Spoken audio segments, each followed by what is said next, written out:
NEET exam படிக்கக்கூடிய தமிழக மாணவர்களுக்கு வணக்கம்.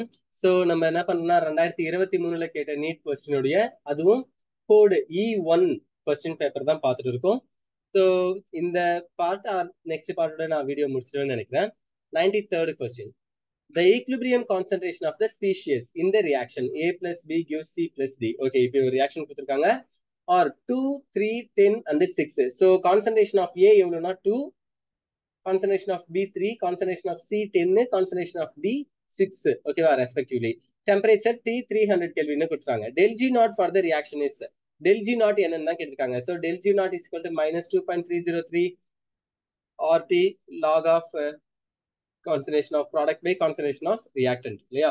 So CD உடைய concentration எழுதுங்க divided by reactant AB உடைய concentration எழுதுங்க. சிம்பிளிஃபை பண்ணுங்க. R உடைய வேல்யூ நீங்க என்ன பண்ணணும்? 2 calories per mole Kelvin அப்படின்னு எழுதணும். 8.314 போட வேண்டாம். ஓகேவா?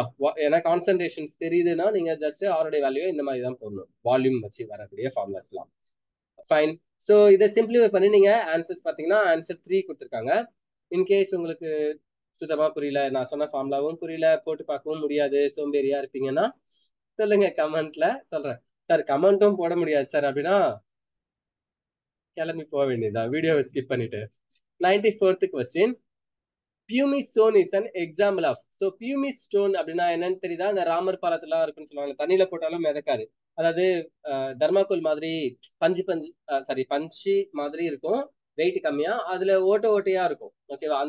அந்த கல்லை நம்ம தண்ணியில போட்டாலும் ஆகாதுன்னா அது உள்ளார போகாது, மிதந்துட்டே இருக்கும். ஸோ அந்த மாதிரி பியூமிஸ்டோன் இஸ் அன் எக்ஸாம்பிள் ஆஃப் என்னன்னு கேட்கறாங்க, என்ன மாதிரியான சால்னு கேட்கறாங்க. ஸோ சாலிட் சால் அப்படின்னு சொல்றோம். ஓகேவா? ஃபைன். 95th question.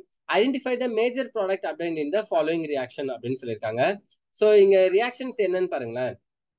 ஒரு பென்சின், அசிட்டோபினோன் அப்படின்னு எடுத்துக்கலாமா? இல்லைன்னா இருங்க, இதோ இருக்கு இல்லையா CHO, இது என்னது? பென்சால்டிகைட். பென்சால்டிகைட்ல ஆர்த்தோ பொசிஷன்ல இருக்குன்னா அசிட்டைல் இருக்கு. ஆர்த்தோ அசிட்டைல் பென்சால்டிகைட் அப்படின்னு சொல்லலாம். ஓகேவா? ஸோ பென்சால்டிகைடுடைய செகண்ட் பொசிஷன்ல CH3CO அசிட்டைல் இருக்கு, ஆர்த்தோ அசிட்டைல் பென்சால்டிகைட். அது கூட 2 moles of AgNH3 twice plus 3OH minus base in பிரசன்ஸ்ல. பாத்தீங்களா? இதை பார்த்த உடனே உங்களால சொல்ல முடியுதா இது என்ன ரிஏஜென்ட்னு? டாலரன்ஸ் ரியேஜென்ட், ஃபில்லிங் சொல்யூஷன்லாம் படிச்சிருக்கீங்களா இல்லையா? சோ இது என்னது? Tollens reagent. அப்போ அமோனிக்கல் சில்வர் நைட்ரேட்டை டாலரன்ஸ் ரியேஜென்ட் அமோனிக்கல் சில்வர் நைட்ரேட்டை ரெடியூஸ் பண்ணுமா பண்ணாதா? ஆல்டிஹைட்லாம் பண்ணும். ஓகே, அப்ப இந்த ஆல்டிஹைட் தான் அமோனிக்கல் சில்வர் நைட்ரேட் இருக்கிற சில்வரை ரெடியூஸ் பண்ண போகுதுன்னா எனக்கு சில்வர் பிரிசிபிரேட் ஆகும், சில்வர் மிரர் கிடைக்கும். At the same time aldehyde என்ன ஆயிடுனா, இது பக்கத்துல இருக்கிற சில்வரை ரெடியூஸ் பண்ணுதுன்னா இது தன்னை என்ன பண்ணிக்கணும்? ஆக்சிடைஸ் பண்ணிக்கணுமா? அப்ப ஆல்டிஹைட் ஆக்சிடைஸ் ஆச்சுன்னா ஆசிடா மாறும், O8 காம்பவுண்ட்ஸா மாறும் இல்ல? சரி, ஆப்ஷன் 1 என்னதுன்னா ஆசிட் கொடுத்துருக்காங்க. ஆப்ஷன் 2 எங்க காணும்? எதையுமே காணும். சரி, ஏதோ பண்ணிருக்காங்க, என்ன பண்ணிருக்காங்கன்னு தெரியல. ஆப்ஷன் 2 கொடுக்கல, ஏதோ ஒரு மிஸ்டேக். ஃபைன். ஆன்சர் 3 என்ன கொடுத்துருக்காங்கன்னா அசிட்டேட் கொடுத்துருக்காங்க. ஆன்சர் 4. ஃபைன். ஸோ ஆன்சர் 3 தான். எப்படி வந்துச்சுன்னு உங்களுக்கு தெரியுதா? பாருங்க, இங்க பாருங்க, இதுல ஆல்கஹால் பண்ணிருக்காங்க. ஆல்கஹால்லாம் மாறாது. மேல இருக்கிறது என்னது? கீட்டோன் தானே, அது ஆல்கஹாலா மாறாது. அப்ப 1ம் கிடையாது 4ம் கிடையாது. ஏன்னு புரியுதா? அது ஆல்கஹாலிக் காம்பவுண்ட். 2 என்னன்னே தெரியல, மேபி நீங்க கொஸ்டின் பேப்பர் வச்சிருந்தீங்கன்னா பாருங்க. 3 தான் கீட்டோன் அப்படியே இருக்கு. ஆல்டிஹைட் மட்டும் என்னவா மாறுதுன்னா அசிட்டேட் காம்பவுண்டா, COO மைனஸ் காம்பவுண்டா மாறுது, எஸ்டர் காம்பவுண்டா. சோ அப்ப இதுதான் கரெக்ட், கார்பாக்சிலேட் காம்பவுண்ட்னு சொல்லுவோம். ஓகே தானே? Carboxylate compound. சோ அப்ப இதுதான் correct. Fine. 96th question. Identify the final product D obtained in the following sequence of reactions. So நிறைய கொடுத்து வச்சிருக்கானுங்க ABCDன்னு. ஃபர்ஸ்ட் அசிட்டால்டிகைட் இருக்கு, CH3CHO, lithium aluminium hydride followed by acid hydrolysis. So என்னவா ஆகும்? ஆல்டிகைடை reduction பண்ணா ஆல்கஹாலா மாறுமா? ஓகே, அப்ப இது ஒரு எத்தனால்னு எடுத்துக்கலாம். CH3CH2OH, ethyl alcohol. Sulphuric acid போட்டு ஹீட் பண்றாங்க. இது 413 கெல்வின் விட அபோவா இருந்துச்சுன்னா ஒரு ரியாக்ஷன், 413 கெல்வின் விட பிலோவா இருந்துச்சுன்னா ஒரு ரியாக்ஷன். உங்களுக்கு ஞாபகம் இருக்குன்னு நினைக்கிறேன். சோ டீஹைட்ரேஷன் நடக்கலாம் அல்லது எலிமினேஷன் நடக்கலாம். எலிமினேஷன் நடந்துச்சுன்னா ஈத்தீன் ஃபார்ம் ஆகும், டீஹைட்ரேஷன் நடந்துச்சுன்னா ஈத்தர் ஃபார்ம் ஆகும். இன்டர்மாலிகுலர் இன்ட்ராமாலிகுலர் 2 ரியாக்ஷன் நீங்க பாப்பீங்க. சார் இன்கேஸ் நான் சல்பூரிக் ஆசிட் ஹீட்னு கொடுத்துருக்காங்க, கான்சன்ட்ரேட்டட் 413 கெல்வின் அபோவ்னு எடுத்துக்கிறேன். எத்தனால எடுத்துக்கிட்டா எனக்கு என்ன கிடைச்சிருக்குன்னா ஈத்தர் கிடைச்சிருக்கும். ஓகேவா? நான் இங்க எழுதுறேன், எத்தனால எடுத்துக்கிட்டா என்ன கிடைச்சிருக்கும்? ஈத்தர் கிடைச்சிருக்கும். ஃபைன். ஸோ C2H5OH இதுதான் A. இதை எடுத்துக்கிட்டு சல்பூரிக் ஆசிட் போடும்போது C2H5O C2H5 ஈத்தர் கிடைக்குது. ஓகே, இதுதான் B. B எடுத்துட்டு என்ன பண்றாங்கன்னா HBr கூட ட்ரீட் பண்றாங்க. சரி, பிளஸ் பிஆர் மைனஸ். ஸோ இங்க ஐதர் ரெண்டு பக்கம் இது சிமெட்ரிக்கல் ஈத்தர் தான், எந்த பக்கம் வேணா பிரேக் பண்ணலாம். O மைனஸா இருக்கும், C பிளஸா இருக்குமா? அப்போ O மைனஸ் கூட H பிளஸ் இருந்துச்சுன்னா C2H5OH எத்தில் ஆல்கஹால் கிடைக்கும், பிளஸ் C2H5Br எத்தில் புரோமைட் கிடைக்கும். இது ரெண்டுத்தையும் CD இல்ல C மட்டும் தான் கொடுத்துருக்காங்க. ஸோ இந்த எத்தனால் எத்தில் புரோமைடு இது ரெண்டுத்துல ஏதோ ஒண்ணுதான் நம்ம C எடுத்துக்கணும். எதை C எடுத்துக்கலாம்? எத்தில் புரோமைடு எடுத்துக்கலாம். ஏன்னு பாருங்க, அடுத்தது என்ன கொடுத்துருக்காங்கன்னா ஃபினைல் புரோமைட் கூட புரோமோ பென்சின் கூட சோடியம் இன்பிரசன்ஸ்ல ட்ரை ஈத்தர்ல ரியாக்ட் பண்றாங்க, டீன்னு ஒண்ணு கிடைக்குது. உங்களுக்கு இதை பார்த்த உடனே என்னன்னு தெரியுதா? இது ஒரு அரைல் ஹாலைடு இல்லையா, அரோமேட்டிக் ஹாலைடு காம்பவுண்டு. ஹாலோல்கென்ஸ் ஹாலோரின்ஸ்ல படிப்பீங்க, அரோமேட்டிக் ஹாலஜன் காம்பவுண்ட்ஸ். சோடியம் இன்பிரசன்ஸ்ல ட்ரை ஈத்தர், சோடியம் கூட சோடியம் மெட்டல்ல ட்ரை ஈத்தர் இன்பிரசன்ஸ்ல ரியாக்ஷன் நடக்குதுன்னா அப்போ இது என்னது? ரெண்டுமே அரைல் ஹாலைடா இருந்துச்சுன்னா ஃபிட்டிக் ரியாக்ஷன் சொல்லுவோம், ரெண்டுமே அல்கைல் ஹாலைடா இருந்துச்சுன்னா உட்ஸ் ரியாக்ஷன் சொல்லுவோம். ஆனா இங்க எத்தில் புரோமைடுன்றது அல்கைல் ஹாலைடு, ஃபினைல் புரோமைடுன்றது அரைல் ஹாலைடு. அப்ப இது என்னது? Wurtz Fittig reaction. தெரியுதா உங்களுக்கு? எங்க தெரியுது? அப்படியே சொல்றீங்க? ஓகே, ஒன்னு ரெண்டு பேர் சொல்றாங்கல்ல, அவங்களுக்கு தான்ப்பா சொல்றேன், தெரிஞ்சவங்களை நான் எதுவும் சொல்ல கலாய்க்கல, sorry. Wurtz Fittig reaction. So கண்டிப்பா எனக்கு என்ன இருக்குன்னா, இங்க இருக்கிற புரோமின் இங்க இருக்கிற புரோமின்லாம் சோடியம் எடுத்துட்டு போயிட்டு இது ரெண்டும் ஒன்னா சேர்ந்திருக்கும் இல்லையா, ஃபினைல் கூட எத்தில், அதாவது ஒரு பென்சின் கூட CH2CH3 ஒன்னா சேர்ந்திருக்கும். ஸோ ஆன்சர் பார்க்கலாமா? Answer 1 correct. ஆன்சர் 1 என்னன்னு தெரிஞ்சிச்சா? பாருங்க, ஒரு பென்சின் இருக்கு, அது கூட என்ன இருக்கு? CH2CH3 இருக்கு. அப்ப கரெக்ட் தானே? Fine. So 97th question. Which among the following will be most readily dehydrated under acidic condition? So acidic conditionல எதுல ஈஸியா டீஹைட்ரேஷன் நடக்கும்னு கேக்குறாங்க. இங்க OH இருக்கு, வாட்டர் தான் வெளியில போகணும் நம்மளுக்கு, ஓகேவா? இங்க இருந்து H போகாது, பக்கத்துல இருந்து H போயிருந்துச்சுன்னா, இன்கேஸ் இந்த கார்பன் இருந்து H போயிருந்துச்சுன்னா டபுள் பாண்ட் ஃபார்ம் ஆயிருக்கும். இங்கேயும் அதே மாதிரி தான், இங்க OH இருக்கு, இங்க டபுள் பாண்ட் ஃபார்ம் ஆகிறதுக்கு வாய்ப்பு இருக்கு. அல்லது இந்த OH டெர்ஷரியில இருக்கு, இங்க இருந்தோ அல்லது இங்க இருந்தோ இங்க ஃபார்ம் பண்ணா இன்னும் சூப்பரா இருக்கும்ல டபுள் பாண்ட். ஃபைன். இதுல இங்க CH3 இருக்கு, இங்க CH2 இருக்கு, இதுல ஏதாவது ஒரு இடத்துல டபுள் பாண்ட் ஃபார்ம் ஆகலாம். ஃபைன். இங்க என்ன நடக்கும் அப்படின்னா சைக்ளிக் ஃபார்ம் ஆகும். இந்த விஷயம் உங்களுக்கு தெரியுதான்னு பாருங்க.